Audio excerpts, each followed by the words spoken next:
Answers देख लिए बच्चों, देख लो।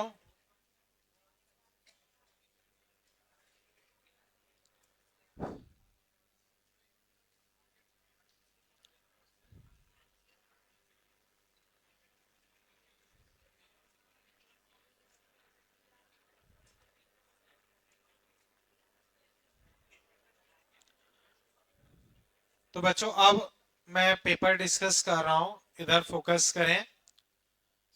बच्चों एक आध कोई क्वेश्चन में किसी को डाउट होगा तो मैं बाहर उसको बता दूंगा, ठीक है ना। बाकी मैं देखता हूँ क्या। अब ध्यान रहे बच्चों, सब सामने देखें, किसी का आपस में कोई भी रीजन के चलते डिस्कशन ना देखे। तो मैं पेपर डिस्कस कर रहा हूं, उसे देखें, सबका फेस सामने रहे। 41, इसमें किसी को डाउट? 41 स्टेटमेंट 2, देखो, molecule of gas collide with each other and velocity of molecule changes due to collision. सही बात है, वो आपस में टकराते हैं, उसकी वजह से वेलोसिटी बदलती है, बिल्कुल सही है। हाँ बोलो, कोई भी डाउट हो? टक्कर की वजह से वेलोसिटी बदलती है, बिल्कुल सही बात है, कोई दिक्कत नहीं है, ठीक है। 42, इसमें कोई डाउट? 43, 44, बच्चों देखो, इंटरनल एनर्जी सेम बोला है, बस वो सेम कर दो। देखो 3 एंस, आंसर बच्चों मैंने इसमें बॉम्बे कर दिया है। चलो मैं डिस्कस कर देता हूँ। 3, बच्चों हाइड्रोजन के लिए degree of freedom 5/2 R T, N 3/2 R T. बच्चों आर टी कट गए, 2 कट गए, 3 कट गए, नंबर ऑफ मोल्स कितने आ गए? 10। Number of moles 10। हाँ, कोई दिक्कत इसमें? क्वेश्चन नंबर 46, कोई डाउट? कौन? ओजोन का है इसमें? क्वेश्चन नंबर 54 बोल लो ना। अच्छा, 46, इसमें कोई डाउट?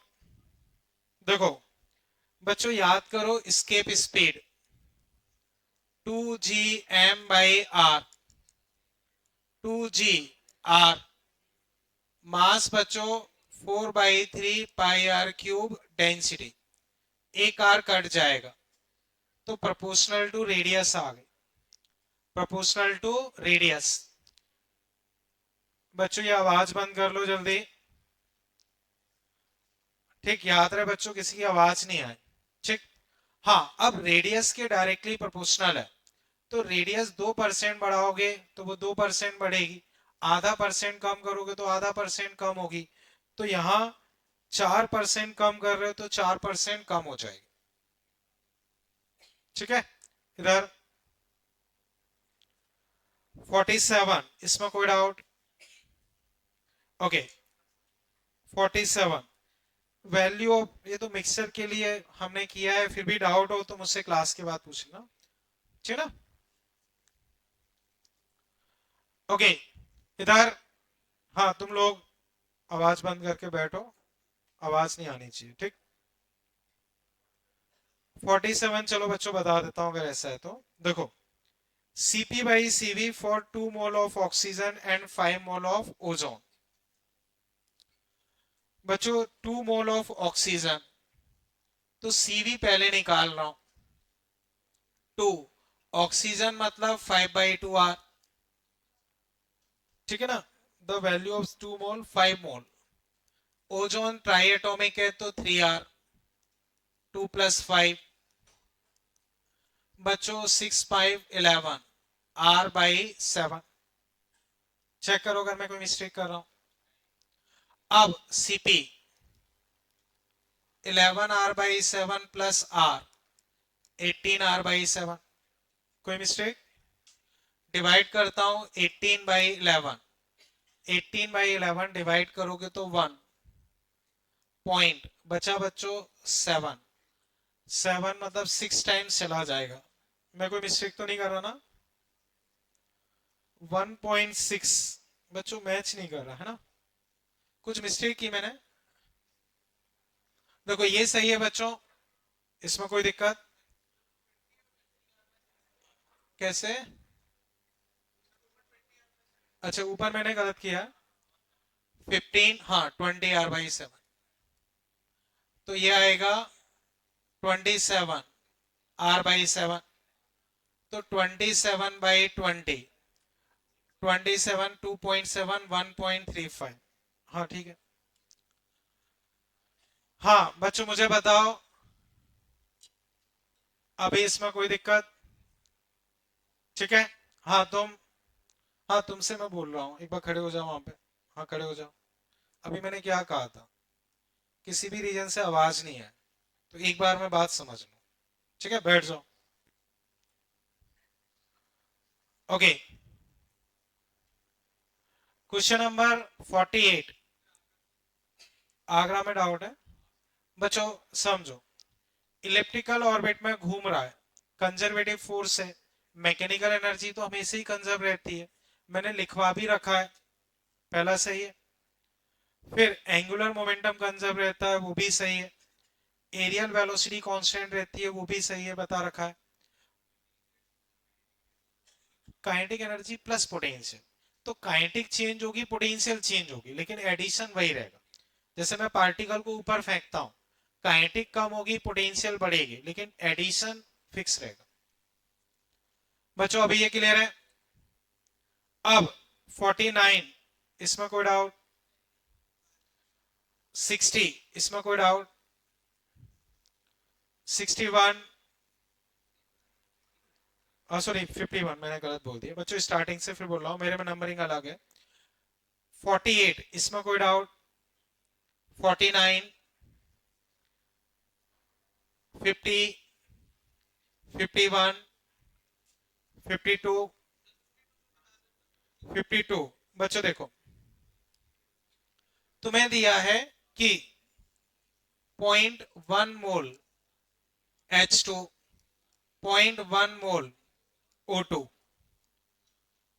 एवरेज काइनेटिक एनर्जी ये, तो दोनों के लिए 5/2 kBT सही है। एवरेज स्पीड 8 RT/πm, हाइड्रोजन का मॉलिक्यूलर मास कम है तो स्पीड ज्यादा होगी, हाइड्रोजन का मॉलिक्यूलर मास कम है, स्पीड ज्यादा होगी। पीछे सामने फेस रहे सबका। अब next, molar specific heat at constant pressure same, तो बच्चों हाइड्रोजन के लिए भी 7/2R, इसके लिए भी 7/2R सही है। स्पेसिफिक हीट, बच्चों याद रहे, मोलर स्पेसिफिक हीट और स्पेसिफिक हीट में फर्क है। स्पेसिफिक हीट पर ग्राम होती है, तो हाइड्रोजन के लिए निकालोगे तो डिवाइड बाई 2, और ये इसके लिए निकालोगे ऑक्सीजन के लिए तो डिवाइड बाई 32, तो वो सेम नहीं होगी। और मेरे हिसाब से लास्ट टर्म पे मैंने बताया भी होगा, दोनों में फर्क होता। ठीक है। अब बच्चों 53, इसमें कोई डाउट? 54, इसमें कोई डाउट? बच्चों 55, इसमें कोई डाउट? देखो बहुत सिंपल सा क्वेश्चन है, ये अर्थ, इसके चारों तरफ सैटेलाइट घूम रहा। अब टाइम पीरियड बच्चों याद करो, 2πr³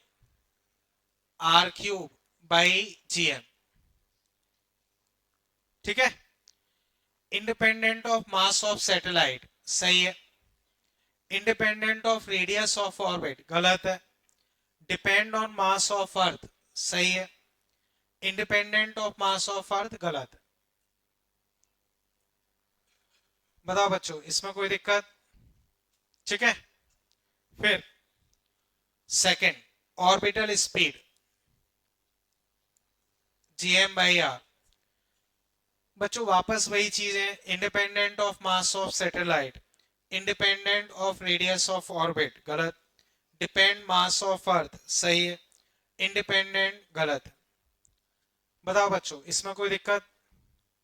next, total mechanical energy minus का gmm/2r, बच्चों मास पे डिपेंड करेगा, इस पे भी डिपेंड करेगा, इस पे भी डिपेंड करेगा। अब देखो, इंडिपेंडेंट मास ऑफ सैटेलाइट गलत, इंडिपेंडेंट रेडियस ऑफ ऑर्बिट गलत, depend on mass of earth सही है, इंडिपेंडेंट मास ऑफ अर्थ गलत है। ठीक है, अब magnitude of gravitational field at centre of satellite, इसमें कई बच्चे सोचते हैं जीरो, तो अर्थ के सेंटर पे जीरो होगी, अर्थ के सेंटर पे जीरो होगी, लेकिन उन्हें सैटेलाइट के सेंटर पे बोली है, तो सैटेलाइट के सेंटर पे फोर्स क्या लगेगा, GMM by R square divide by mass, तो ये फील्ड होगी। अब वो किस पे डिपेंड करेगी, वही मास पे और रेडियस पे, तो वही पी आर। अब बच्चों बताओ 55, इसमें कोई डाउट, 55 इसमें कोई कंफ्यूजन, इधर डिस्कशन बंद कर लो बच्चों। फिर देखते हैं 56 में बच्चों एक हल्का सा करेक्शन ये है, थर्ड लाइन में लास्ट में ग्रेविटी लिखा है, सेंटर ऑफ ग्रेविटी, वो सेंटर ऑफ ग्रेविटी की जगह कैविटी होना चाहिए, नहीं सेंटर ऑफ ग्रेविटी लिखा है उसमें, देखो ग्रेविटी की जगह वो कैविटी होना चाहिए, वो क्या होना चाहिए, कैविटी। ठीक है, अब बच्चों मैं इसे डिस्कस कर रहा हूं, उसे समझो। ये अर्थ, ये कैविटी, रेडियस आर, बच्चों इधर r/2 डिस्टेंस पे तुम्हें निकालना है फोर्स, इधर r/2 डिस्टेंस पे फोर्स तुम्हें निकालना, ये चीज क्लियर है, गुड आउट। अब मान लो पूरे का मास m, पूरे का मास m, इधर तुम एक बार खड़े हो जाओ, वहां से आप खड़े हो जाओ, बीच से उठ जाओ वहां से आप, हाँ उठ जाओ आप वहां से, इधर आगे बैठ जाओ तुम, और याद रहे हर क्लास में आप आगे बैठोगे, ठीक, साथ में नहीं बैठोगे। अब बच्चों मैं डिस्कस कर रहा हूं, उसे समझो। इसे अगर मैं एक कंप्लीट स्फीयर मानता हूं, कंप्लीट स्फीयर, तो यहां पे कंप्लीट स्फीयर की वजह से अगर मैं फोर्स लिखूंगा तो M G dash, M G dash बच्चों जैसे अर्थ के लिए लिखते हो वैसे, तो जी आर बच्चों r/2 अपॉन आर। बोलो बच्चों इसमें कोई तकलीफ, उठ जाओ वहां से, फर्स्ट बेंच पे आ जाओ। तो उस पॉइंट पे बच्चों अगर मैं कैविटी को भूल जाऊं और पूरे स्फीयर की वजह से लिखूंगा तो ये आ जाएगा, इसमें कहीं कोई दिक्कत। अब कैविटी की वजह से फोर्स अगर लिखता हूं तो बच्चों मुझे बताओ पूरे का मास m है, पूरे का मास m है, तो बताओ कैविटी का मास कितना होगा, कैविटी का मास कितना होगा, m/8। अब मास m/8 है, डिस्टेंस बच्चों r, तो उसकी वजह से अगर फोर्स लिखता हूं, डिस्टेंस बच्चों r, तो कैविटी की वजह से अगर मैं फोर्स लिखता हूं तो gm/r² को लिख सकते हो g, तो mg/8। अब इससे इसको सब्ट्रैक्ट कर रहा हूं, तो बच्चों आंसर 3mg/8, तो फाइनल आंसर बच्चों 8। ठीक है, क्लियर है ये, ओके। तो बच्चों अब मुझे बताओ 56, इसमें कहीं कोई दिक्कत, 56 में किसी को भी डाउट, ठीक है। 57 इसमें कोई डाउट, बच्चों याद करो केपलर्स का जब मैंने सेकेंड लॉ डिस्कस किया था, हाँ तुम वहां से उठ जाओ, उठ जाओ वहां से, तुम इधर आ जाओ अपनी जगह पे, मैंने क्लियर बोला था तुम्हें वहां पे बैठना है, वहीं बैठना है, ठीक है। अब dA/dt बच्चों मैंने तुम्हें बताया था हाफ RV, याद है बच्चों, dA/dt हाफ RV, ये बच्चों मैंने तुम्हें बताया था। अब dA/dt अगर मैं देखता हूं तो वो तुम्हें दिया है 4 × 10⁻16, हाफ। डिस्टेंस बच्चों देखोगे तो 2 × 10⁻12, और स्पीड, स्पीड बच्चों यहां से निकालोगे तो 40,000, इसी को लिख सकते हो 40 किलोमीटर पर सेकेंड। स्पीड बच्चों तुम्हारे पास कितनी आ जाएगी? 40 किलोमीटर पर सेकेंड। बच्चों मुझे बताओ इसमें अभी कोई दिक्कत? क्लियर है ये? ठीक है बच्चों 58, इसमें कोई डाउट? 59, 60, किसमें डाउट? 59। बच्चों याद करो मैंने बताया था जैसे 20 किलो का पार्टिकल है, मैक्सिमम फोर्स चाहिए तो 10-10 में तोड़ दो, 5 किलो का तो 2.5 किलो का, ऐसे एम। तो इसको दो हिस्सों में तोड़ोगे तो जो दूसरा मास होगा वो m/2 होना चाहिए, तो रेशो निकालोगे तो 2 आ जाए। ठीक है बच्चों 60, इसमें कोई डाउट? देखो if pressure of ideal gas 2%, temperature 5%, initial temperature निकालना। बच्चों मैं डिस्कस कर रहा हूं। हाँ इधर अब देखो बच्चों पीवी इक्वल टू एनआरटी। मान लो प्रेशर पहले 100 था, एन आर, टेम्परेचर टी। अब प्रेशर 2% बढ़ गया तो 102 एन आर। टेम्परेचर बच्चों 5 बढ़ाया है तो T+5, फर्स्ट सेकेंड।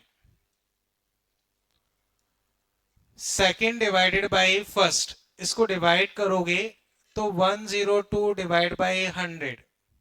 बच्चों T+5, टी चाहो तो क्रॉस मल्टीप्लाई कर दो, 102, 100T, 500, 2T, 500, T आ गया 250।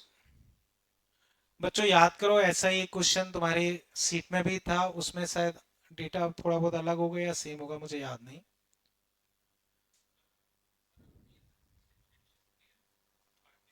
देखो चेंज वाइज सेल्सियस और केल्विन सेम होते हैं।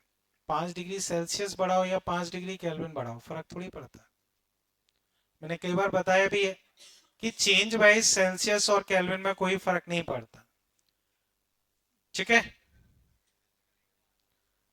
केल्विन से ही किया है ये, मैंने केल्विन में पूछा होगा ना। हाँ जो टेम्परेचर हम रखते हैं वो केल्विन में लिखते हैं, तो ये केल्विन में, अब ये भी केल्विन में लिखना। तो टी 5 सेल्सियस बढ़ाया तो केल्विन कितना बढ़ेगा, या चलो ऐसे समझो ये 250 है केल्विन में, अब 5 सेल्सियस बढ़ाया है तो केल्विन में कितना बढ़ेगा 5, तो यहां कितना लिखोगे 250 + 5, वही लिखा है। बच्चों बताओ अभी इसमें थोड़ा सा बस मान लो 66 में एक टाइपिंग एरर बोल सकते हो, उसके अलावा एक और जो क्वेश्चन है इसमें आंसर की अगर लगती है तो हो सकता है तुम्हें आंसर 44 में आगरा लिखा हो, पर वो मैं करेक्ट करवा दूंगा, आंसर उसमें बॉम्बे होगा। तो 44 में बच्चों हो सकता है आंसर आगरा लिखा रहे पर करेक्ट आंसर बॉम्बे होगा। ठीक है अब बच्चों थर्मोडायनेमिक्स के डीपीपी से मैंने कुछ क्वेश्चन दिए थे, कुछ सीट से दिए थे, तो पहले मैं थर्मोडायनेमिक्स का डीपीपी डिस्कस कर रहा हूं, उसे देखो थर्मोडायनेमिक्स वाला डीपीपी। ठीक है हाँ इधर तुमको मैं कई बार टोक चुका हूँ, ध्यान रखो वरना तुम्हें भी जगह बदलनी पड़ेगी।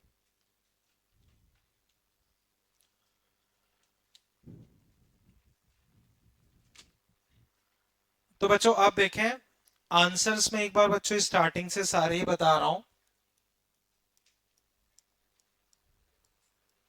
बच्चों मेरे हिसाब से 11 तक मैंने दिए होंगे।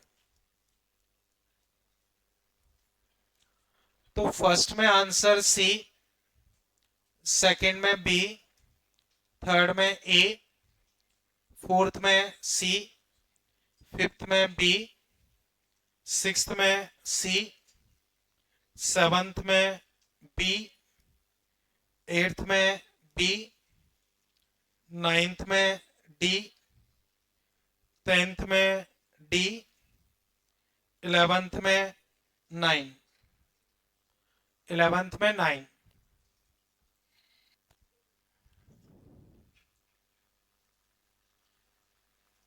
ठीक है। तो बच्चों अब मुझे बताओ, मैं स्टार्टिंग से डिस्कस कर रहा हूं। फर्स्ट क्वेश्चन में किसी को डाउट? Second, third? थर्ड बच्चों आपसे पूछा है कौन सा पाथ। पाथ का मतलब होता है प्रोसेस। पाथ का क्या मतलब होता है? प्रोसेस। तो बच्चों तीन चीजें, delta Q, delta U, work. बच्चों बताओ, डेल्टा क्यू पाथ पे डिपेंड करता है क्या? प्रोसेस पे। पाथ मतलब प्रोसेस। डेल्टा क्यू प्रोसेस पे डिपेंड करता है क्या? बोलो बच्चों। करता है, मैंने क्लियरली लिखवाया। तो मुझे फिर बताओ, डेल्टा क्यू प्रोसेस पे डिपेंड करता है? करता है। तो ये रूल आउट हो गया। वर्क डन प्रोसेस पे डिपेंड करता है? बोलो बच्चों, वर्क डन प्रोसेस पे डिपेंड करता है? आवाज नहीं आई बच्चों? तो बच्चों क्लियरली लिखवाया है, इट डिपेंड ऑन प्रोसेस। तो ये रूल आउट हो गया। अब आया डेल्टा यू। बताओ ये प्रोसेस पे डिपेंड करता है? नहीं। और डेल्टा यू क्या होता है? NF/2 RT।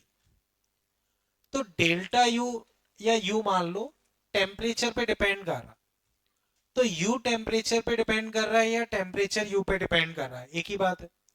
तो यू जब पाथ पे डिपेंड नहीं कर रहा, तो इसका मतलब टेम्परेचर भी पाथ पे डिपेंड नहीं करे। यू टेम्परेचर पे डिपेंड करता है। जब यू पाथ पे डिपेंड नहीं कर रहा है तो टी भी पाथ पे डिपेंड नहीं करेगा, यानी कि टेम्परेचर अपना पाथ से इंडिपेंडेंट होगा। तो अब बच्चों ऑप्शन देखो, हीट सप्लाई वो तो करेगी, वर्क वो भी करेगी, टेम्परेचर तो यू टेम्परेचर पे डिपेंड करता है। अब यू जब पाथ पे डिपेंड नहीं कर रहा है तो टेम्परेचर भी पाथ पे डिपेंड नहीं करेगा। तो आंसर तुम्हारे लिए आगरा।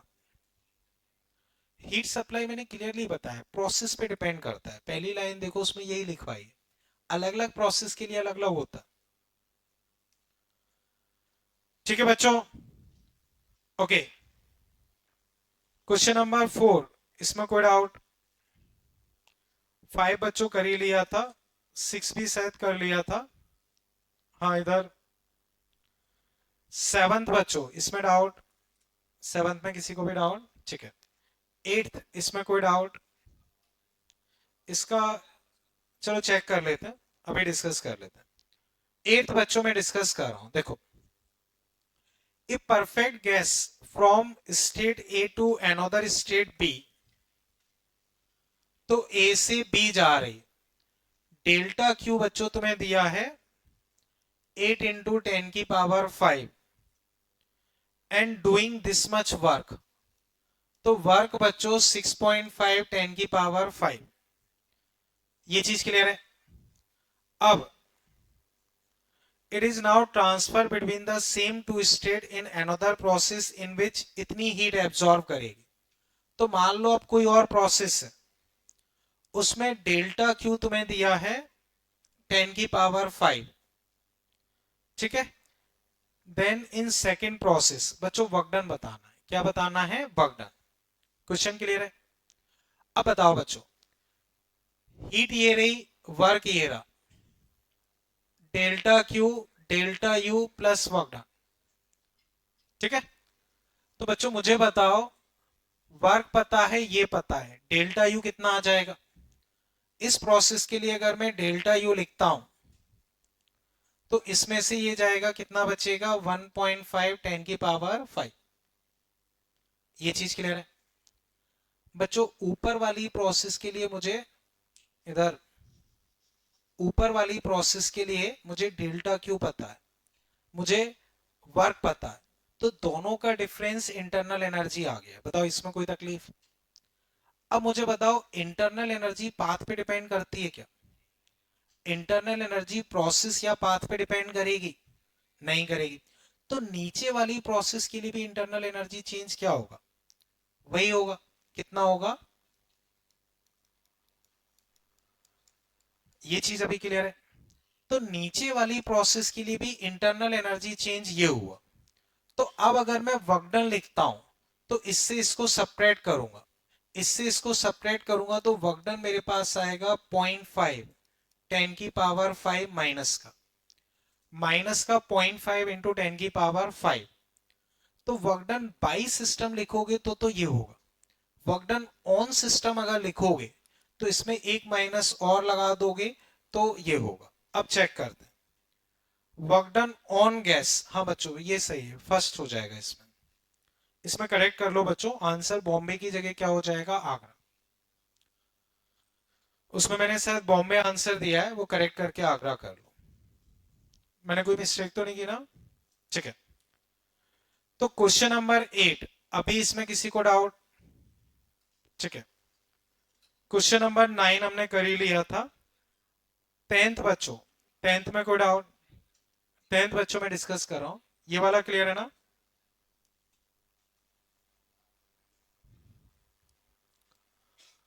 10th बच्चों देखें, एक प्रोसेस बच्चों ये है और एक प्रोसेस बच्चों ये है, आई ए एफ, ठीक है। In the diagram Q I A F 80 calorie, तो बच्चों इस प्रोसेस के लिए डेल्टा क्यू है 80 and W I A F 50, work done बच्चों 50, ठीक है। For curve path F I value of Q for path F I बच्चों बताना है, वो निकालते हैं बच्चों, ये चीज क्लियर है। अब बच्चों मुझे बताओ, डेल्टा क्यू ये इतना, बताओ डेल्टा यू कितना हुआ, डेल्टा यू कितना होगा, बोलो बच्चों, 80 और 50, तो डेल्टा यू 30 आ जाएगा सिंपली, ठीक है ना, हाँ ठीक है। अब work done -30 for F I, इस प्रोसेस के लिए वर्क डन है -30, ठीक है। अब बच्चों मुझे बताओ, इस प्रोसेस के लिए डेल्टा यू कितना आया, आईएएफ के लिए डेल्टा यू कितना आया, ये बच्चों बताओ, आईएएफ के लिए डेल्टा यू कितना आया, आवाज नहीं आई बच्चों, अभी भी कुछ सो ही रहे हैं, कितनी आई 30। तो वापस मुझे बताओ, आई से एफ, आई से एफ के लिए कितना होगा, आई से एफ के लिए 30, तो एफ से आई के लिए, एफ से आई के लिए -30, तो एफ से आई के लिए अगर मैं डेल्टा यू लिखूंगा तो -30, ये पॉइंट समझे। इस प्रोसेस का वर्क डन -30, इस प्रोसेस का डेल्टा यू 30 होगा, लेकिन इस प्रोसेस का कितना होगा, -30। अब अगर मैं हीट लिखता हूं तो इन दोनों का एडिशन कितना हो गया, -60। तो हीट बच्चों इस प्रोसेस के लिए क्या होनी चाहिए, -60, यानी कि पहली। बच्चों बताओ अभी इसमें कोई दिक्कत, क्लियर है ये अभी, ठीक है। क्वेश्चन नंबर 11, इसमें बच्चों कोई डाउट, बहुत सिंपल सा है, देखो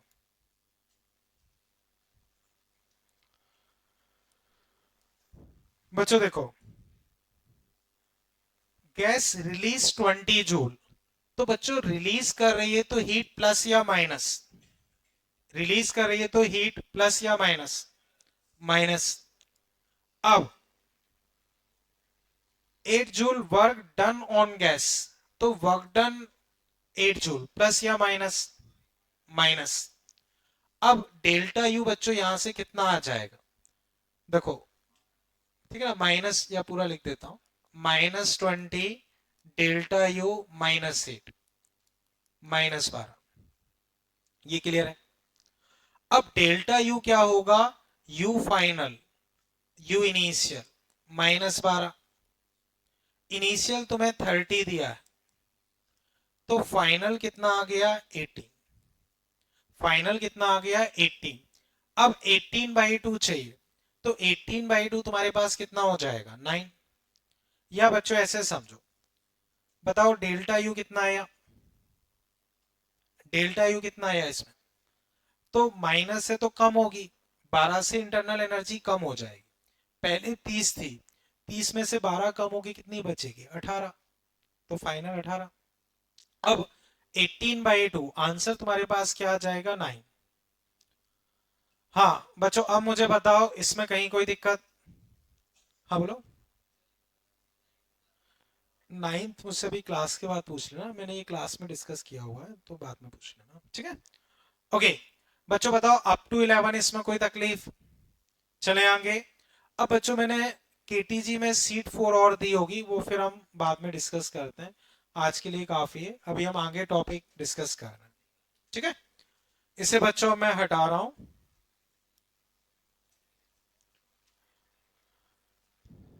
तो बच्चों अब हेडिंग तुम लिख लो, different types of process, different types of process. तो बच्चों अगेन मैं याद दिला रहा हूं, सबका फेस सामने रहे और किसी की भी आवाज नहीं आए। तो हेडिंग बच्चों मैंने आइसोकोरिक प्रोसेस वगैरह कुछ बताया था क्या? नहीं बताया।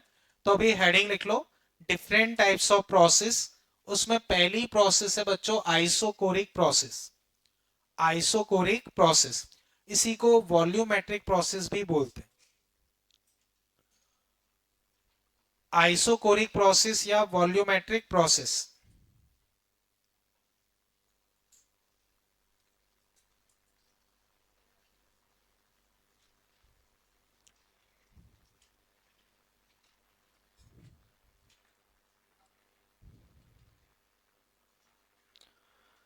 तो बच्चों बताओ आइसोकोरिक प्रोसेस में क्या चीज कांस्टेंट होगी? आइसोकोरिक में बच्चों क्या कांस्टेंट होगा? वॉल्यूम। अब मुझे ये बताओ, पहले 5 लीटर वॉल्यूम, फिर 4, फिर 3, फिर 3.5, 4.5 और फिर फाइनली 5 हो गया। तो इनिशियल और फाइनल वॉल्यूम सेम है, क्या ये आइसोकोरिक प्रोसेस होगी? बोलो बच्चों। पहले 5 लीटर वॉल्यूम था, आपने कंप्रेस किया, वॉल्यूम 3 तक हो गया, फिर वापस 5 पे ले आए, इनिशियल फाइनल सेम है, क्या ये आइसोकोरिक प्रोसेस है? क्लियर है? तो ध्यान रहे through out the process volume constant होना चाहिए, उसी वजह से मैंने यहां लिखा है volume remains constant through out the process. ऐसा नहीं कि भाई इनिशियल फाइनल वॉल्यूम सेम है और तुम सोचो कि आइसोकोरिक प्रोसेस है, वो गलत है। पूरी प्रोसेस में तुम्हारा वॉल्यूम कांस्टेंट होना चाहिए, तभी तुम उसे आइसोकोरिक प्रोसेस बोलोगे। ये पॉइंट बच्चों क्लियर है? क्लियर है, ठीक है। अब वापस देखते हैं।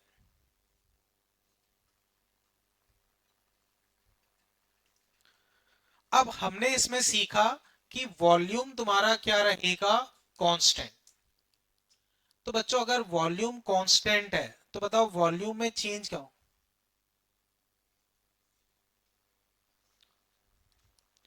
वॉल्यूम में चेंज क्या होगा? जीरो। अगर वॉल्यूम कांस्टेंट है तो चेंज इन वॉल्यूम तुम्हारे पास क्या आ जाएगा? जीरो। कर लो इतना।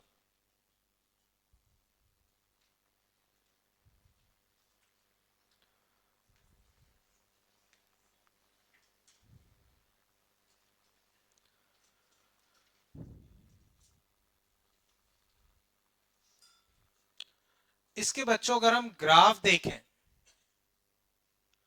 तो वॉल्यूम तुम्हारा कांस्टेंट होना चाहिए, तो पीवी ग्राफ बनाओगे तो कुछ ऐसा बनेगा कि वॉल्यूम कांस्टेंट रहे। अगर टीवी ग्राफ बना रहे हो तो वो कुछ ऐसा बनेगा कि वॉल्यूम कांस्टेंट रहे। और अगर पी पी ग्राफ बना रहे हो तो याद करो बच्चों, ये क्वेश्चन भी हमने लास्ट टर्म पे किया था, straight line passing through origin. बच्चों लास्ट टर्म पे एक क्वेश्चन किया था, अगर पीटी ग्राफ बनाओगे तो ये बनेगा, जैसे बच्चों पीटी ग्राफ स्ट्रेट लाइन चाहिए तो N R by V T. PT graph straight line कब होगा? जब ये पूरा टर्म कांस्टेंट हो, ये पूरा टर्म कांस्टेंट हो, मतलब ये। बच्चों मुझे बताओ, तीनों ग्राफ में किसी में भी कोई दिक्कत? डॉटेड लाइन इस वजह से रहती है क्योंकि जनरली हम मान के चलते हैं कि 0 केल्विन पॉसिबल नहीं रहता, तो बिल्कुल जीरो से स्टार्ट नहीं करते। हालांकि कई ग्राफ में जीरो से भी स्टार्ट कर देते हैं, लेकिन उतना ठीक नहीं होता। डॉटेड का मतलब ये कि बिल्कुल 0 केल्विन पे हम चीजें डिफाइन नहीं कर पाते, या 0 केल्विन अचीवेबल नहीं होता है, उस वजह से डॉटेड लगा देते हैं। बच्चों ये पॉइंट अभी क्लियर है? ठीक है, ओके। अब बच्चों बताओ, लास्ट टर्म पे हमने एक साइन वाला क्वेश्चन किया था, उसमें दो केस में वर्क डन 0 आया था। उन दो केस में वॉल्यूम क्या था? वॉल्यूम क्या था? कांस्टेंट। तो अब मुझे बताओ, आइसोकोरिक प्रोसेस में वर्क डन तुम्हारा क्या होगा? तो बच्चों आइसोकोरिक प्रोसेस में वर्क डन क्या होगा? 0। क्यों 0 है? क्योंकि वॉल्यूम कांस्टेंट है। ये पॉइंट क्लियर है? तो इसके बाद बच्चों तुम लिख लो वर्क डन।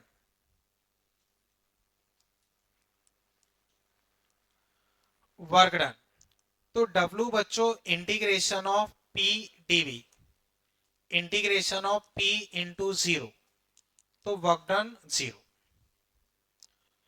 किसी को भी 0 से मल्टीप्लाई करोगे तो वर्क डन तुम्हारे पास क्या आ जाएगा? 0।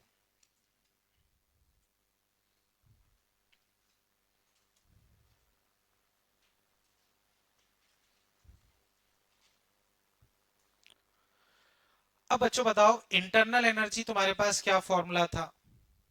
F/2 nRT। प्रोसेस पे डिपेंड करती है क्या?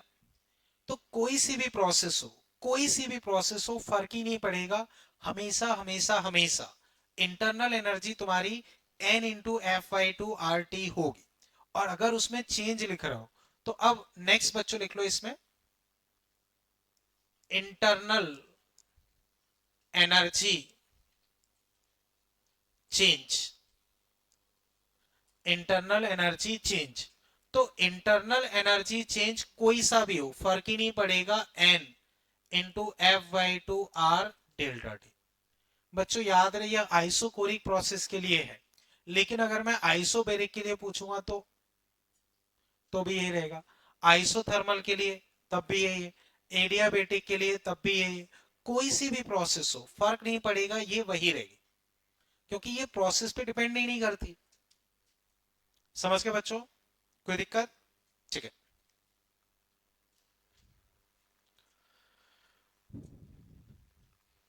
बच्चों, यहां तक सबने कंप्लीट कर लिया? इसे हटा दो। कर लिया ना सबने? ठीक है बच्चों, इसे मैं हटा रहा हूं फिर। अब हीट सप्लाइड, हीट सप्लाइड, तो बच्चों फ्रॉम फर्स्ट लॉ, बच्चों बताओ फर्स्ट लॉ से डेल्टा क्यू किसके बराबर होता है? डेल्टा क्यू किसके बराबर होगा?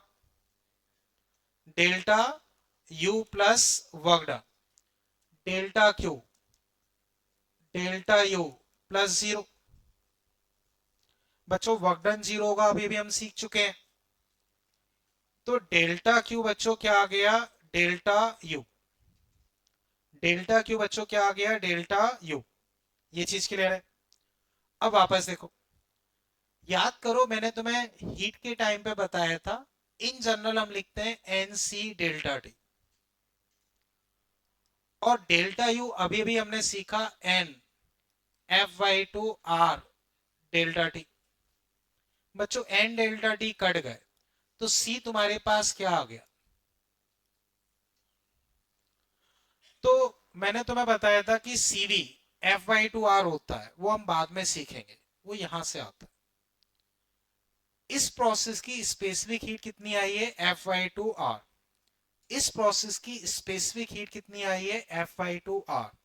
और इस प्रोसेस की जो स्पेसिफिक हीट होती है उसी को हम सीवी बोल देते हैं। तो इसी को बच्चों हम सीवी बोल देते हैं, और वो अपने पास क्या आ गया? F/2 R। ये पॉइंट बच्चों समझे? याद करो वहां पे मैंने बताया था कि आप मान लो बाद में आ जाएगा, तो वो यही चीज है। ये पॉइंट बच्चों भी क्लियर है? इसमें किसी को डाउट? कर लो इतना।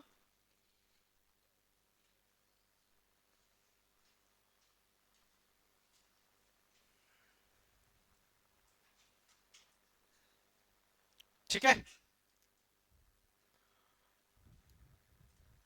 अब बच्चों इलास्टिसिटी तुम लोग पढ़ चुके हो, इलास्टिसिटी बच्चों पढ़ चुके हो ना?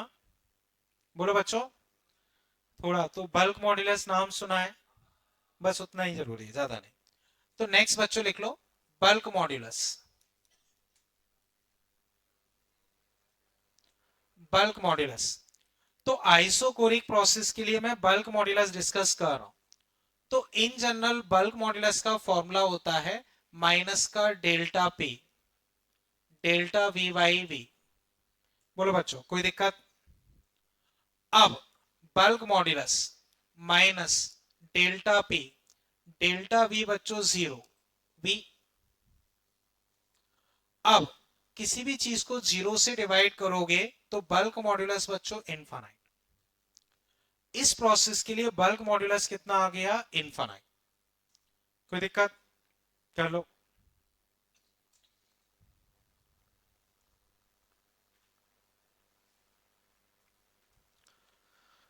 तो बच्चों अगर मैं कंक्लूड करूं, बताओ आइसोकोरिक में क्या चीज कांस्टेंट होती है?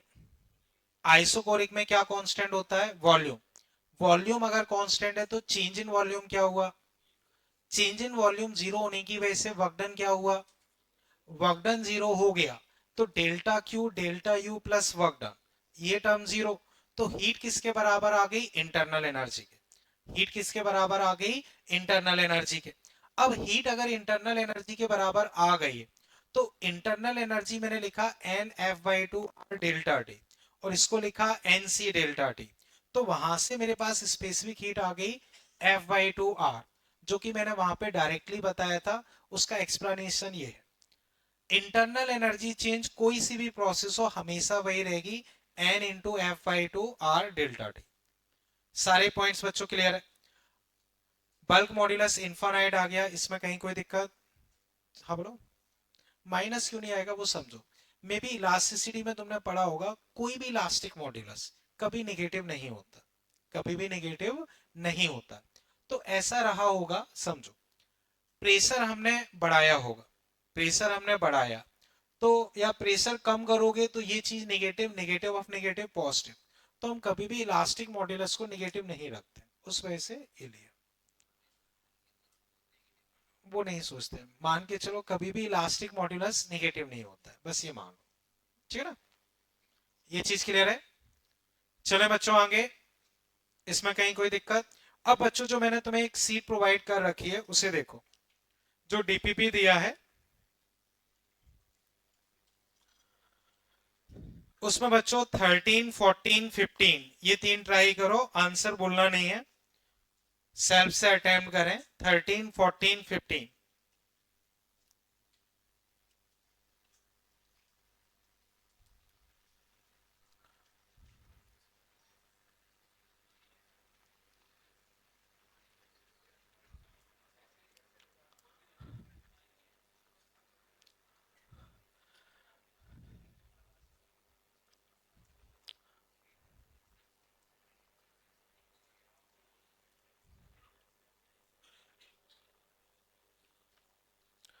तो बच्चों बताओ 13 इसमें आंसर। तो अभी भी बच्चों मैंने बताया पीटी ग्राफ कैसा हो जाएगा। कोई भी दिक्कत बच्चों?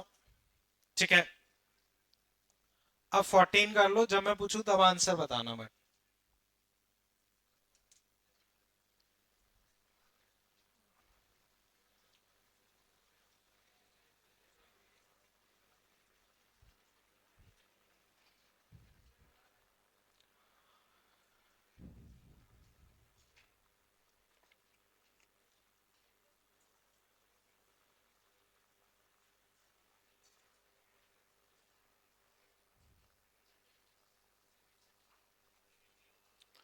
बच्चों बिना डिस्कशन के सॉल्व करो।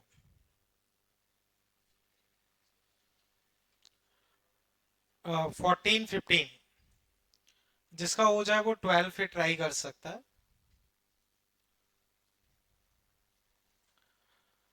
बच्चों 14 हैंड राइज करें आंसर जो देना चाहें। सही है बच्चों। No work is done, no work is done. तो बताओ कौन सी प्रोसेस में वर्क डन नहीं होगा? आइसोकोरिक। तो आइसोकोरिक में तुम्हें हीट लिखनी है, तो हीट के लिए एन सी डेल्टा टी। अब आइसोकोरिक है तो सी की जगह लिख दोगे सीवी डेल्टा टी। अब नंबर ऑफ मोल्स तुम्हारे पास कितने हैं? नंबर ऑफ मोल्स बच्चों 4। सीवी बच्चों डाई एटॉमिक के लिए याद करो सीवी क्या था, डाई एटॉमिक के लिए सीवी 5/2 आर। अब टेम्परेचर चेंज 50, तो 2 और 100 500 आर, बस खत्म। बोलो बच्चों कोई दिक्कत हो? NC delta T, NC delta T, लेकिन प्रोसेस आइसोकोरिक है तो यहां सीवी लिख देंगे। डाई एटॉमिक के लिए सीवी होता है 5/2 आर, बस आंसर। बताओ बच्चों कहीं तकलीफ हो? ठीक है ना? ओके।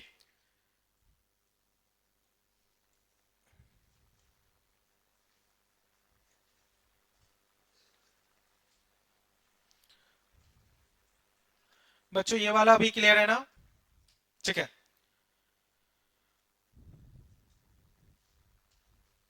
बच्चों 15 हैंड राइज करें जो आंसर देना चाहें। तो बोलो। बच्चों चेन्नई करेक्ट है। एक कंटेनर है फिक्स कैपेसिटी का, फिक्स कैपेसिटी। फिक्स कैपेसिटी से मतलब क्या है कि वॉल्यूम फिक्स हो गया। फिक्स कैपेसिटी से क्या मतलब है कि वॉल्यूम फिक्स हो गया। अब टेम्परेचर तुम कितना बढ़ा रहे हो 20, तो यही फॉर्मूला चिपकाना है।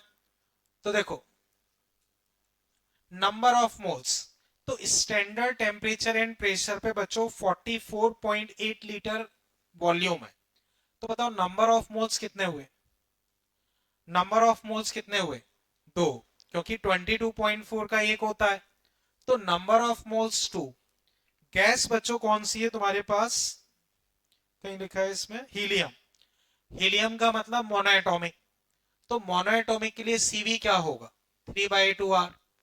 अब टेम्परेचर चेंज बच्चों 20, तो आंसर 60 आर।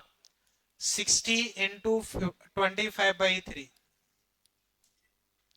60 × 25/3, तो लगभग 500, लगभग 500 के आसपास, लगभग 500 के आसपास तुम्हारे पास ऑप्शन चेन्नई। बताओ बच्चों कोई दिक्कत हो? 44.8 दिया, उसका मतलब 2 लीटर 2 मोल्स लेके चलोगे, बाकी कहानी वैसी है। अब बच्चों 12th एज अ होमवर्क रख लो, वो हम कल डिस्कस कर लेंगे। यहां तक कहीं कोई दिक्कत? चले बच्चों आगे, हटा दो इसे। सबको क्लियर है ना? ठीक है। नेक्स्ट हेडिंग बच्चों फिर लिख लो, आइसोबैरिक प्रोसेस।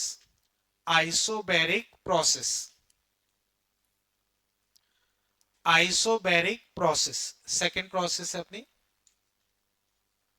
फर्स्ट प्रोसेस बच्चों हमने क्या पढ़ी? आइसोकोरिक प्रोसेस, जिसमें कि वॉल्यूम कांस्टेंट था। ये कौन सी प्रोसेस है? आइसोबैरिक। इसमें क्या कांस्टेंट रहेगा? प्रेशर। तो याद रहे प्रेशर पूरी प्रोसेस में कांस्टेंट होना चाहिए। ऐसा नहीं कि इनिशियल और फाइनल प्रेशर सेम हो, वो अपनी आइसोबैरिक नहीं होगी। तो अब इसमें बच्चों P तुम्हारे पास क्या होगा? कांस्टेंट। P कांस्टेंट है, तो डीपी बच्चों तुम्हारे पास क्या होगा? 0।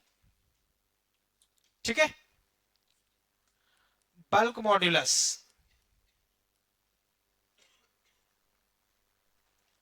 तो बच्चों बी, अभी अभी हमने सीखा था माइनस का delta P, delta V by V. बच्चों बताओ इसमें डेल्टा पी क्या है? डेल्टा पी क्या होगा इस प्रोसेस के लिए? डेल्टा पी इस प्रोसेस के लिए तो -0 डेल्टा वी बाई वी। तो फाइनली बच्चों बल्क मॉड्यूलस हम क्या मान लेंगे? Bulk modulus delta P minus अलग रहता है, delta V by V. Delta P अपने पास 0 है, डीपी मतलब वही डेल्टा पी, वो 0 है, तो बल्क मॉड्यूलस कितना आ गया? 0। बच्चों बताओ आइसोकोरिक में ये क्या था? इनफाइनाइट। यहां कितना आया है? 0। तो थ्योरेटिकल क्वेश्चन में ये पूछ लिया जाता है bulk modulus for isobaric process या bulk modulus for isochoric process, तो वो पता होना चाहिए। अभी ये क्लियर है? ठीक है। अब इसमें बच्चों अगर हम ग्राफ देखें तो बच्चों पी वी, बताओ कैसा ग्राफ बनना चाहिए? कांस्टेंट ग्राफ ऐसा। मान लो बच्चों पीटी, ये ग्राफ कैसा बनेगा, ऐसा ही बनेगा। अब पीवी ग्राफ, अरे पीटी पीवी हो गया, अब कौन सा बचा, टीवी मान लो, टीवी। तो कहानी बच्चों वैसी ही है, PV equals to NRT, V equal to NRP T.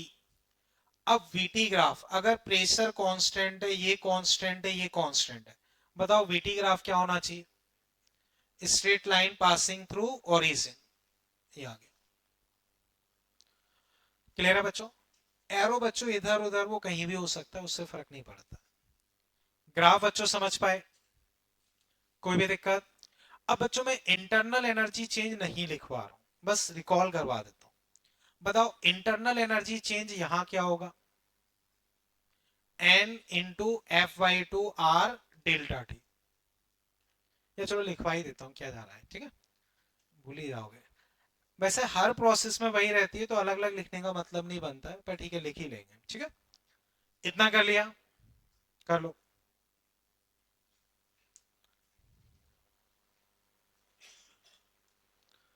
बच्चों इसे हटा दूं, कर लो कर लो।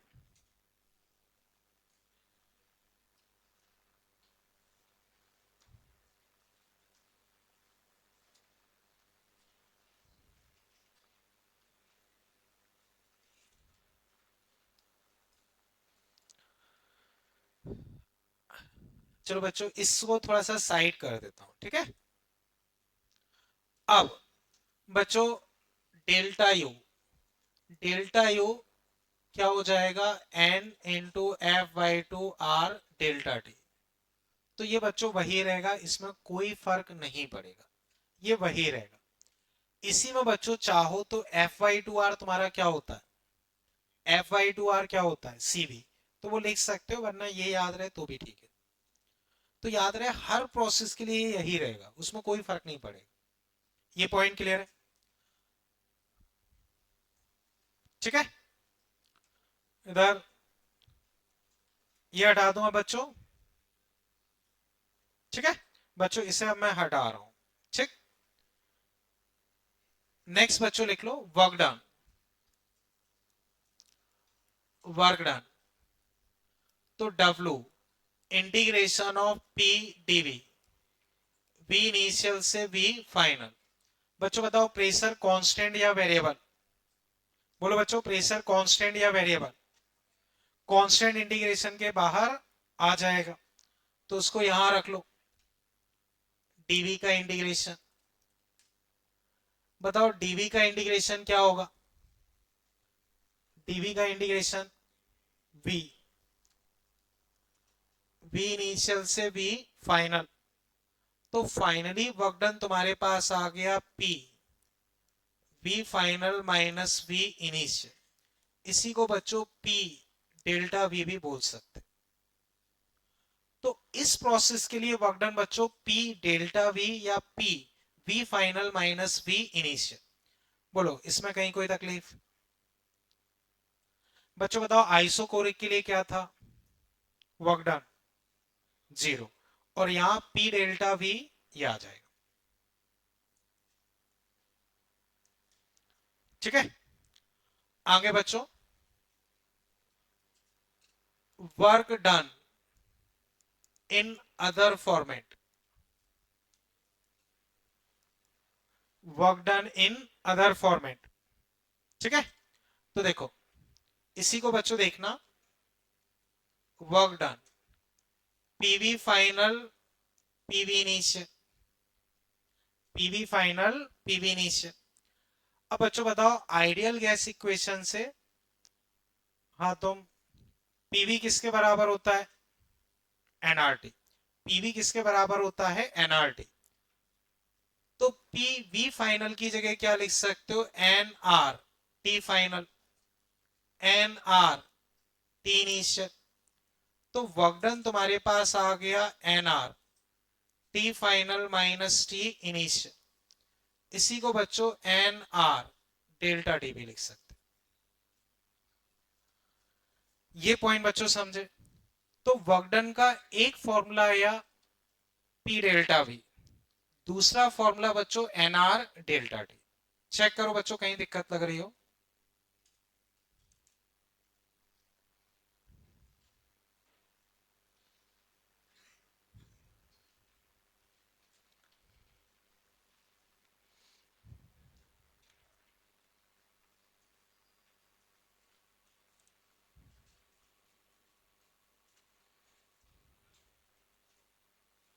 हाँ बेटा, देखो जनरली हम मान के चलते हैं, नहीं होंगे तो फिर उस हिसाब से सॉल्व कर लेंगे। ये सारे फॉर्मूले तब हैं जब अपना जो स्टैंडर्ड सिचुएशन रहती है जिसमें मोल्स कांस्टेंट रहते हैं तब है, नहीं होगी तो बेसिक से सॉल्व कर लेंगे। ठीक है बच्चों, यहां तक क्लियर है? एक बार बच्चों फिर देखें, पी डीवी का इंटीग्रेशन, डीवी का integration V, V final minus V initial या पी डेल्टा वी, इसी को मैंने PV final minus PV initial, PV final को मैं लिख सकता हूं NR T final, NR T initial. ये आ गया बच्चों, यहां तक अभी कोई दिक्कत? चले आगे बच्चों। ठीक है, इसे बच्चों फिर मैं हटा रहा हूं, ठीक है ना? ओके, नेक्स्ट बच्चों लिख लो हीट सप्लाइड, हीट सप्लाइड। तो बच्चों from first law delta Q delta U plus work done. अब डेल्टा क्यू बच्चों में लिखूंगा N C delta T, delta U बच्चों N F by two R delta T. अब वर्क डन, वर्क डन बच्चों अभी भी हमने सीखा है एन आर डेल्टा टी। ये बच्चों क्लियर है? अब एन डेल्टा टी हर तरफ से कट गए, तो C equal to F by two R plus R. अब ये अपने पास स्पेसिफिक हीट आ गई। अब इस प्रोसेस की जो स्पेसिफिक हीट होती है उसको किससे डिनोट करते हैं? सीपी से। तो इसी सी को हम लिख सकते हैं CP. F by two R बच्चों क्या होता है? सीवी। और ये आर, तो जो मैंने तुम्हें डायरेक्ट बताया था CP equal to CV plus R, वो यहां से आता है। तो बच्चों मैंने तुम्हें डायरेक्टली बता दिया था CP equal to CV plus R, उसका एक्सप्लेनेशन बच्चों यहां से रहता है। ये पॉइंट अभी क्लियर है? इतना बच्चों कंप्लीट कर लो।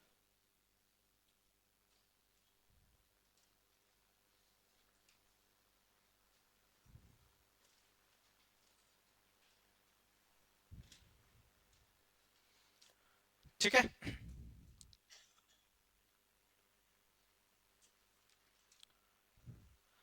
अब बच्चों ये रेशो कई बार बहुत काम में आता है, तो वो चीज ध्यान से समझना।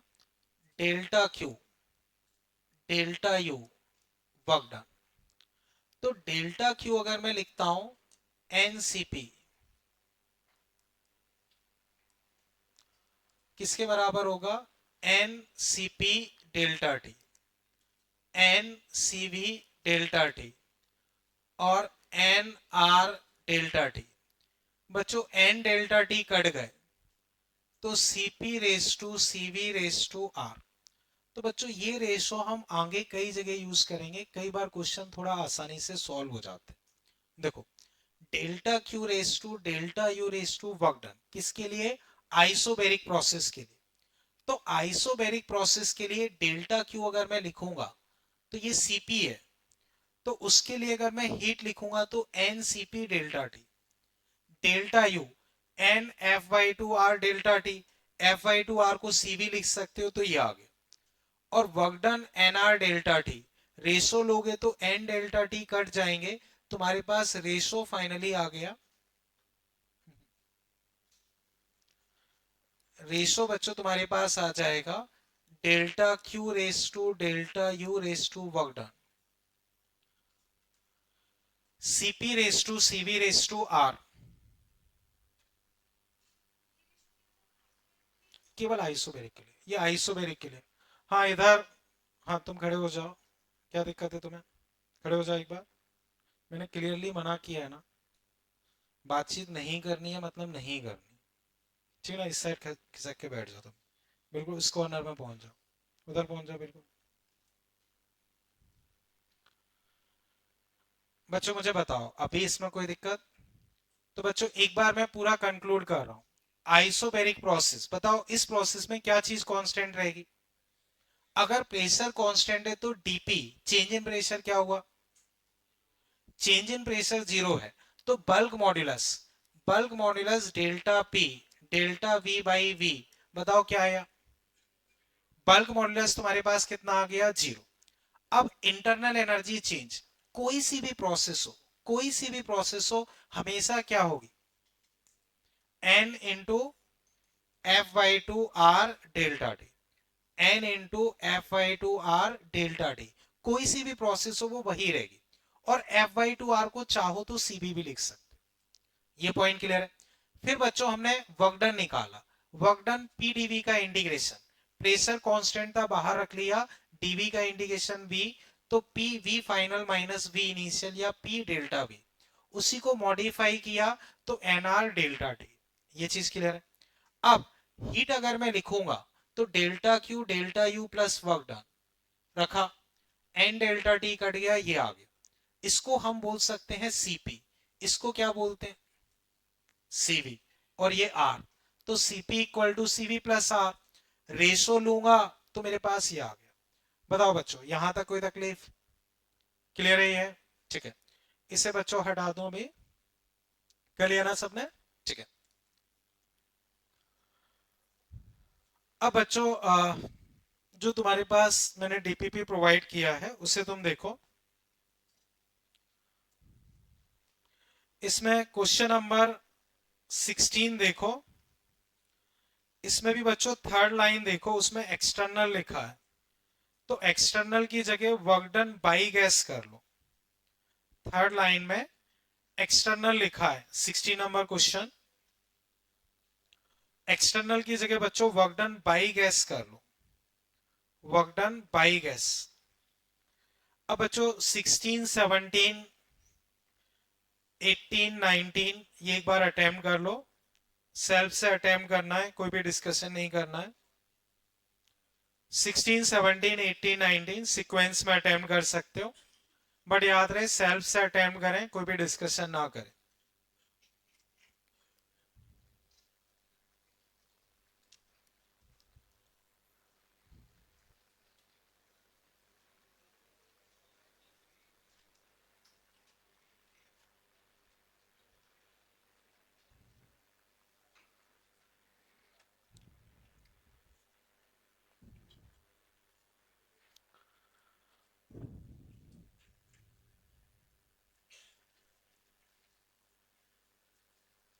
इधर बातचीत नहीं करनी, उसको समझना।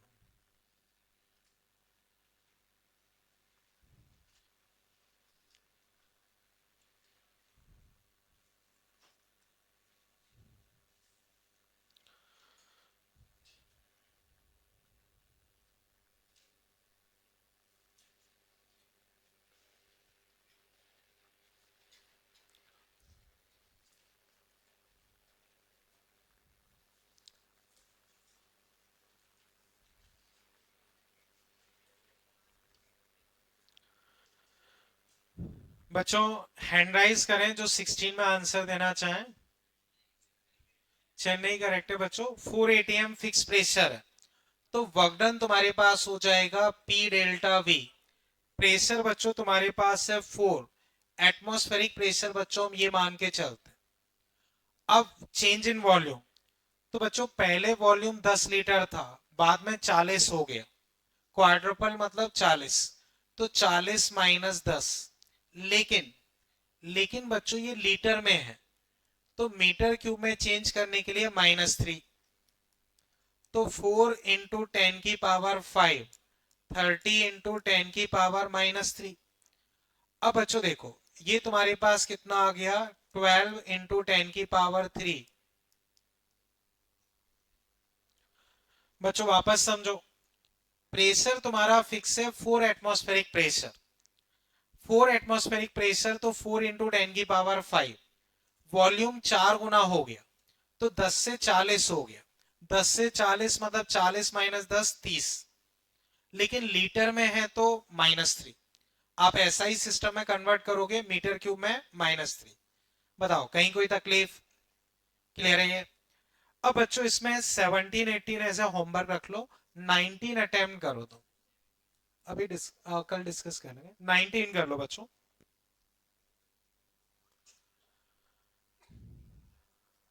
17 थोड़ा दिमाग लगाओ, इसी वजह से वो होमवर्क में दिया, पर आसान क्वेश्चन, दोनों ही आसान है, एक बार घर पे करना फिर डिस्कस कर लेंगे।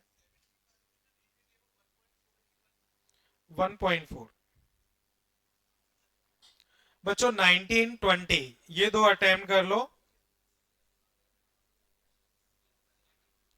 19 20 कर लो, 17 18 ऐसे होमवर्क रख लो।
ओके बच्चों, 19 नंबर हैंड राइज करें जिससे 19 हुआ हो, कोई भी बच्चों। चलो कर लो, एक बार आसान क्वेश्चन है, रीड करो करो।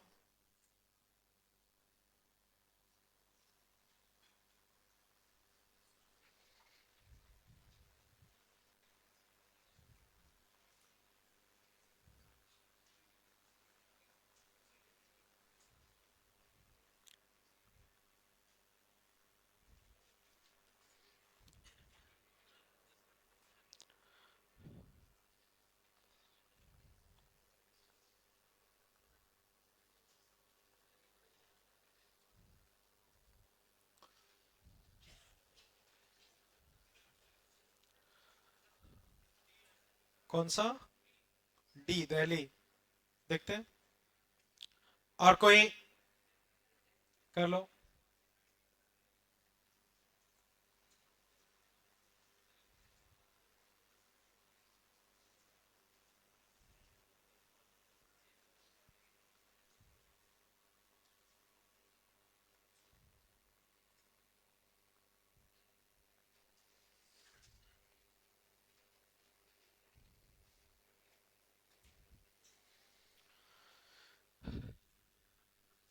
हाँ तुम बताओ तुम्हारा दिल्ली कैसे आ रहा है?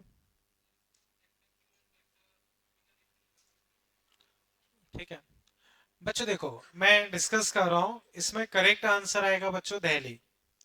Correct answer Delhi. बच्चों जिसका हो गया हो वो 20 इसमें अटेम्प्ट कर सकता है, बाकी समझो। बच्चों दो अरेंजमेंट है तुम्हारे पास, एक में बच्चों पिस्टन फ्री टू मूव है, एक में पिस्टन फ्री टू मूव है, और एक में पिस्टन फिक्स है। इधर एक में पिस्टन फ्री टू मूव है और एक में पिस्टन क्या है, फिक्स। बच्चों बताओ जिसमें हम फ्री टू मूव होता है जनरली हम उसमें कौन सी प्रोसेस मान के चलते हैं? तो इसमें हम प्रोसेस कौन सी मानेंगे, आइसोबैरिक। और इसमें फिक्स है, तो ये प्रोसेस कौन सी हुई, आइसोकोरिक। क्वेश्चन में तुम्हें ये दिया है कि दोनों में सेम अमाउंट ऑफ हीट दिया, मान लो इसमें 400 जूल दिया तो इसमें भी 400, इसमें 500 तो इसमें भी 500, इसमें डेल्टा क्यू तो इसमें भी डेल्टा क्यू। अब इस प्रोसेस में टेम्परेचर तुम्हारा 30 से बदला, इस प्रोसेस में तुम्हारा टेम्परेचर कितने से बदला है, 30 से। तो इस प्रोसेस में टेम्परेचर कितने से चेंज होगा वो तुम्हें बताना।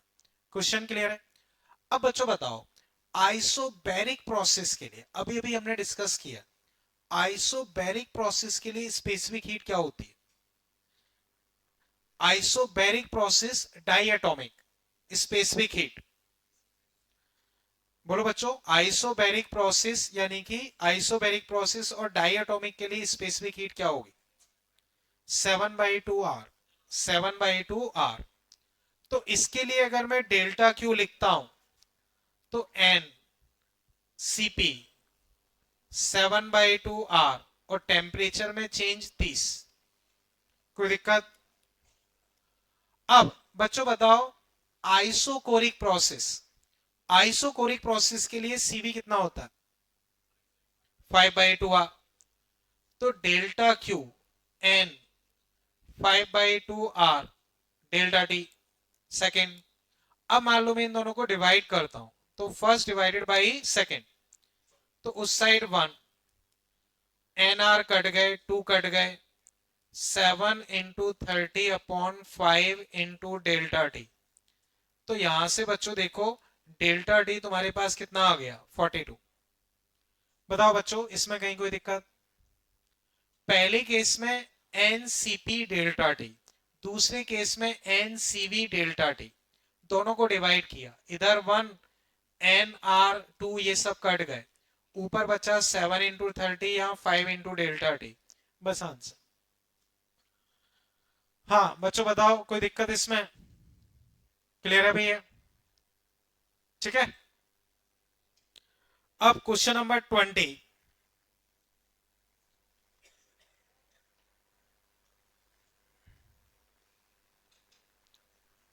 बच्चों तुम्हें फाइनल वॉल्यूम एंड टेम्परेचर निकालना है।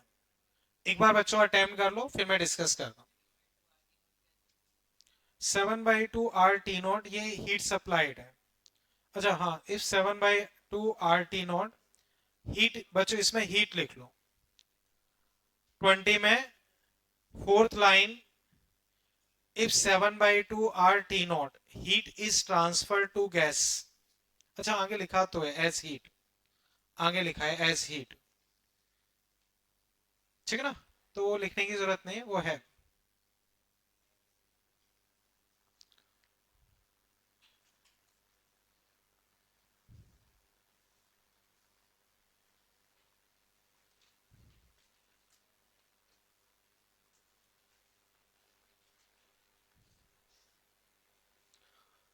बच्चों ये वाला क्लियर है ना? अभी इसको हटा दो।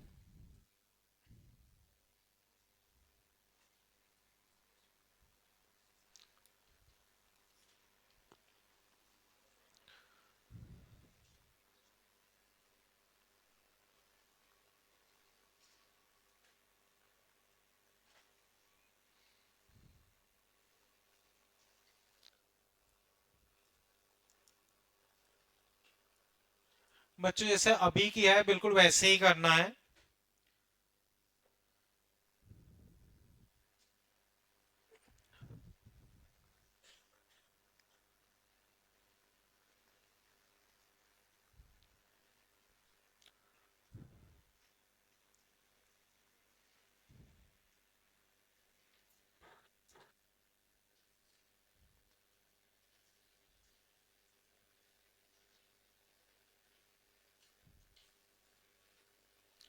बच्चों 20 हैंड राइज करें जिसका आंसर आया हो।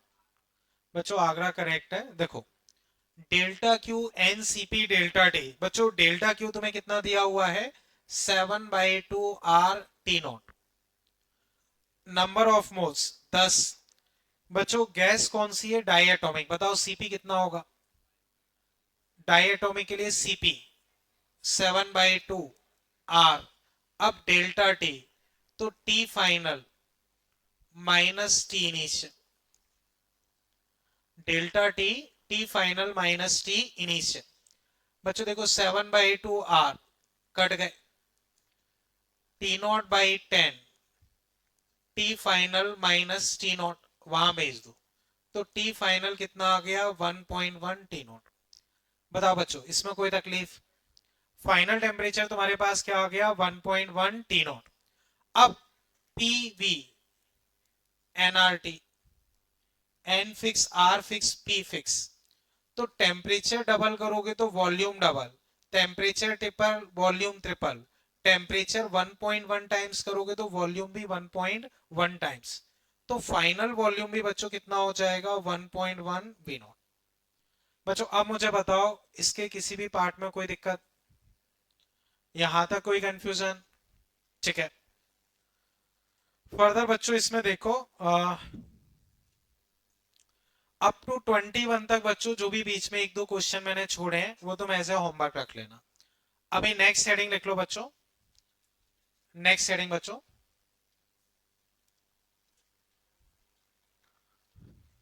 ये वाला क्वेश्चन क्लियर है ना बच्चों? ठीक है,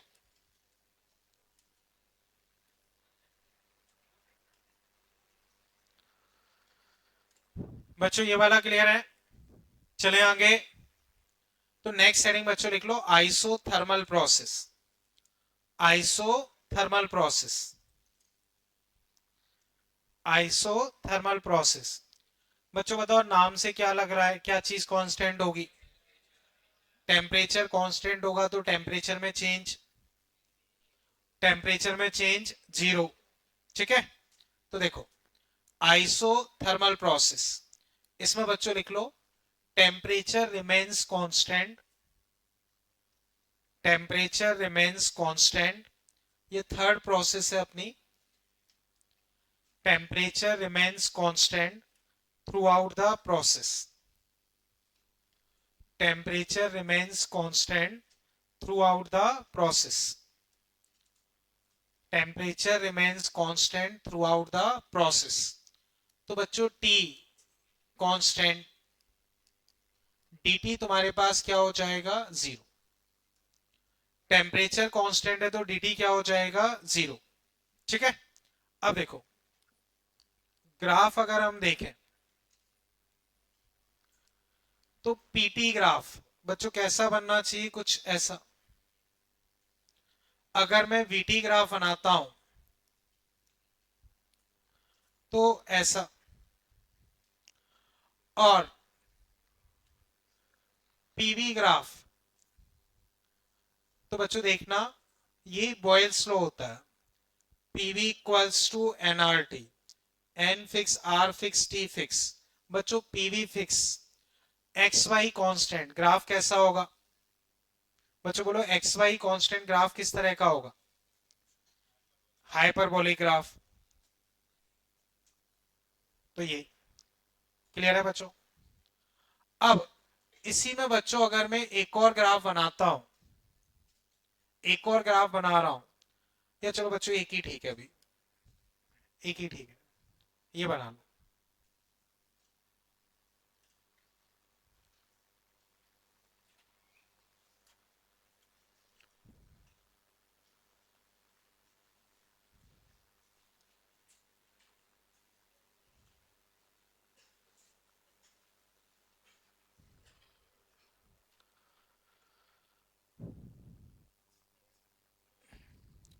बच्चों मुझे ये बताओ, ये वाला ग्राफ सबको क्लियर है?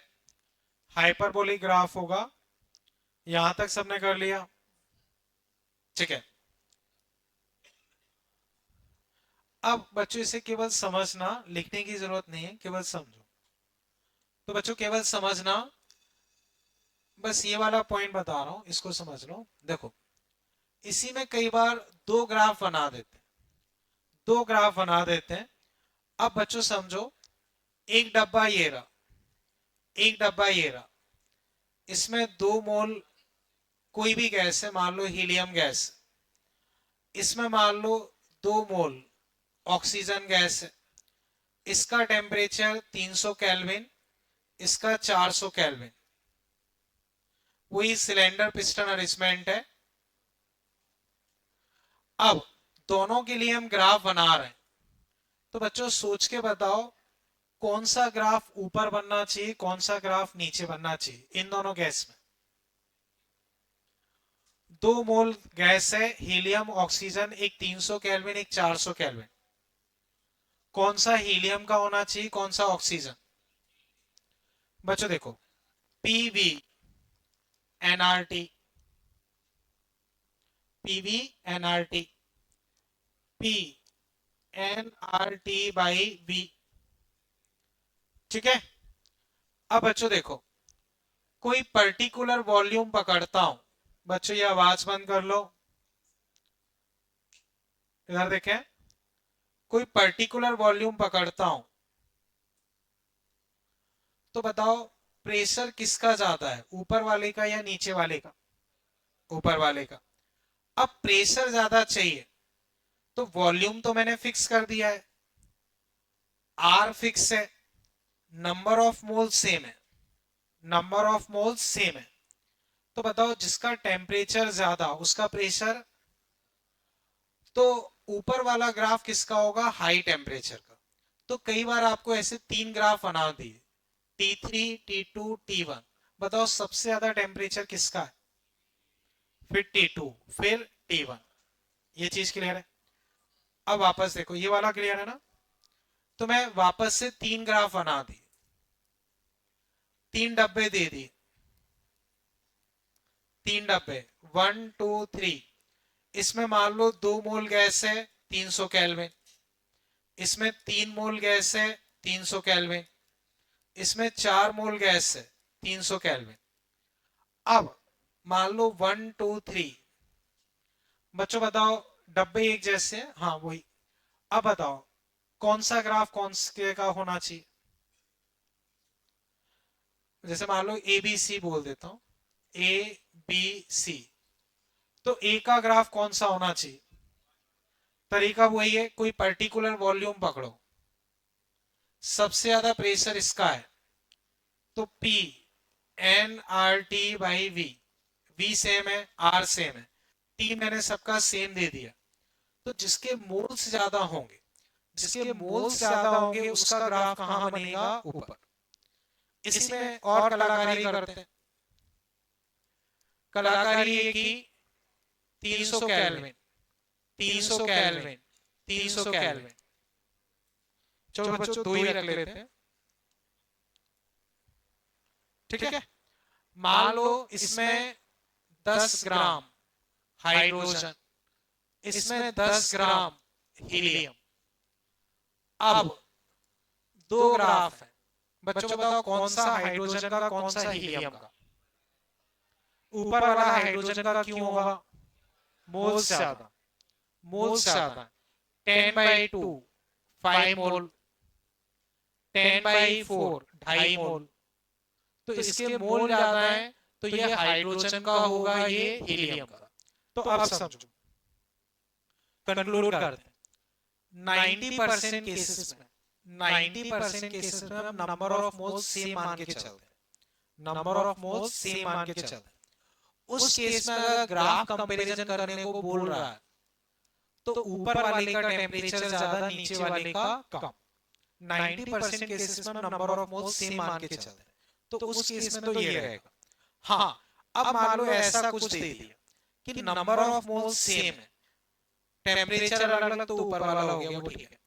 फिर नंबर ऑफ मोल्स डिफरेंट दे दिए, टेम्परेचर सेम है, तो जिसके मोल्स ज्यादा होंगे वो ऊपर। ऐसे यहाँ पे भले ही मास सेम दे दिया, बट जिसके मोल ज्यादा होंगे वो ऊपर। पॉइंट बच्चों समझे? 90% केसेस में यह स्पेसिफाइड नहीं है, तब हम मान के चलते हैं कि नंबर ऑफ मोल्स सेम। अभी बच्चों ये क्लियर है? यहां तक कोई दिक्कत? तो बच्चों होमवर्क में एक तो हम केटीजी के जो बाकी क्वेश्चन डिस्कशन को रह गए हैं वो, इसमें अप टू 21 तक जो रह गए हैं उतना हम कर लेंगे, ठीक है। बाकी बच्चों फिर देखते हैं। Thank you.